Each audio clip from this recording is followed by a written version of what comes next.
Wall Street woes starting a new week, and here's your headline. The Dow down, and you can see it right there, 500 points as it opens today. President Donald Trump's roll of the dice on tariffs as the escalations continue, trade wars with China, Canada, and Mexico. Well, today is the day that China retaliates with up to 15% tariffs on farm products from the United States. Also, listen up, if you live in Michigan, New York, or Minnesota, Ontario, Canada leveling a 25% tariff on electricity sent across the Canada-U.S. border. We can also tell you this. Over the weekend, the president said he expects broader reciprocal tariffs will take effect on April 2nd. The president putting the pressure squarely on the shoulders of some of America's biggest trade allies to fold with his demands. Well, today, Secretary of State Marco Rubio knows that this is happening on the Dow while he works in Saudi Arabia with one mission, and that is Ukraine. Rubio will meet with the Ukrainian delegation to talk about a potential deal to end the war in Russia.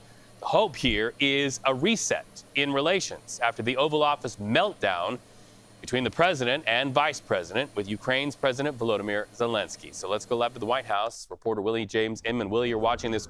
You know, the last time we were talking about this, it was when that major meltdown happened to the White House. Marco Rubio was in the meeting. He sat silently as Zelenskyy and Trump and Vance locked horns. So over in Saudi Arabia, what's the strategy here to get this back on the rails?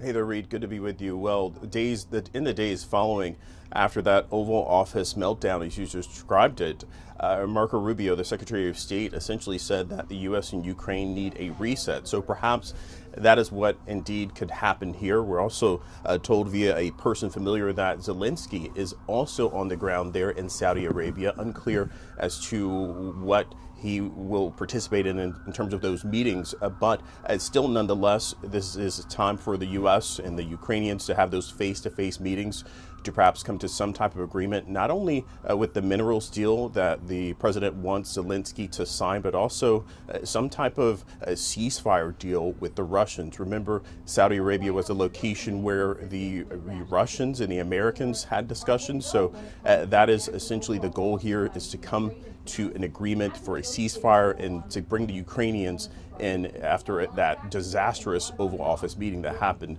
just a couple of weeks ago. We know we're watching that one closely, and you'll have any developments for us throughout this and other broadcasts. But also, let's talk about tariffs. You know, right off the top of this broadcast, we show how the Dow is reacting today. The president faces some questions about a possible recession here. What are we hearing from the Trump administration about the state of our economy today? Yeah, there's certainly something that the president has on his mind. In fact, he didn't necessarily rule out a recession.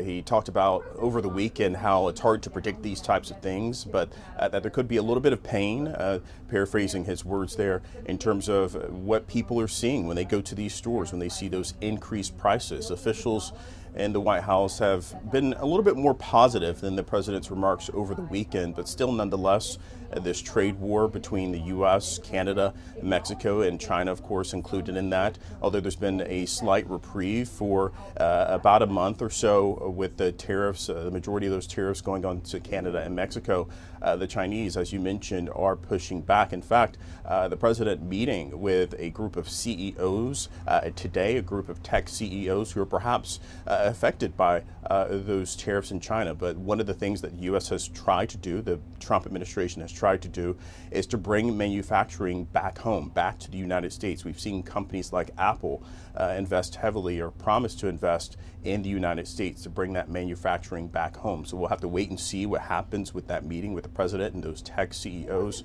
But still on the mind of the U.S. government, the president included, is the U.S. economy and the state of the U.S. economy moving forward as we continue to see those prices increase, not necessarily decrease in the way that the White House wanted them to, especially when it comes to those household commodities such as eggs and other things that people need to buy every day, Reed.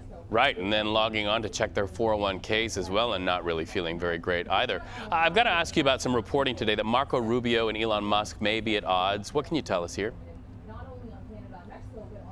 Yeah, this surfaced a couple of days ago via the New York Times that essentially said that the two traded words in a cabinet meeting that was closed press that we didn't necessarily get to see like we have seen those cabinet meetings where Musk accused the Secretary of State of not firing enough people, and then Marco Rubio, he shot back and essentially said that some of those layoffs that people, when they took the buyouts, the government buyouts that have been offered, that should count. But the big picture here is that the president, he says that everyone is essentially getting along, that they're making sure that they work with Doge, they work with Elon Musk, and part of that, his effort to, I guess, tame things, so to speak, was to rein in Musk's power, to note that all these agency heads, including Marco Rubio and others, really, they can take the advice of Elon Musk, or someone like Elon Musk, but they are the ones in charge of their departments. And that's what the president, the White House, is trying to say here. And then Elon Musk, to his defense, essentially, he came out on Twitter and X, I should say, and essentially defended himself and said that this was a productive meeting. But still, nonetheless, a little bit of barbs being traded behind closed doors there. But the White House, for the most part, reads saying nothing to see here. All right, and it's only Monday. Willie James Inman, thank you so much for reporting from the White House there.